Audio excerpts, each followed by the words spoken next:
3 KG কাঁচামরিচ কিনে নিয়ে আসছি ফ্রিজে ফ্রোজেন করব দেখে।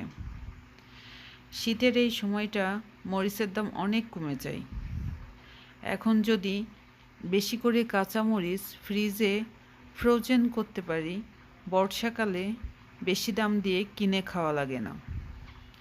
বর্ষাকালে মরিচের দাম অনেক বেড়ে যায়, 300-400 টাকা কেজি দরে বাজারে কিনতে হয়। অনেকের পক্ষে অসম্ভব হয়ে দাঁড়ায়। তখন সবজিতে কাঁচামরিচ না দিলেই নয়, 1-2টা করে দেওয়া লাগে। এই কষ্টটা যেন আর না করতে হয়, তার জন্য আগেই বেশি করে কাঁচামরিচ ফ্রিজে স্টক করে রাখব।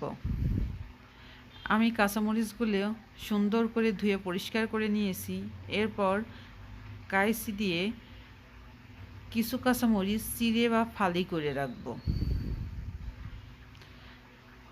আর কিছু কাঁচামরিচ রাখবো একেবারে আস্ত।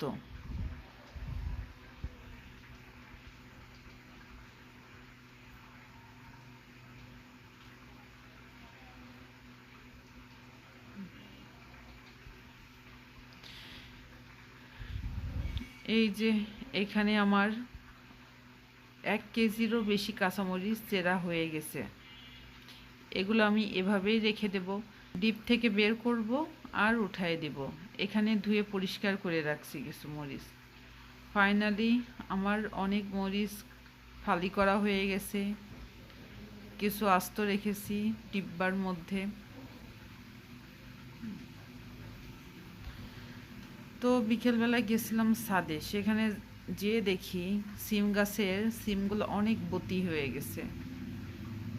কিছু উঠায় নিয়ে আসছি, কালকে মাছ দিয়ে একটু চচ্চড়ি করব। নিজের গাছের সিম বলে কথা।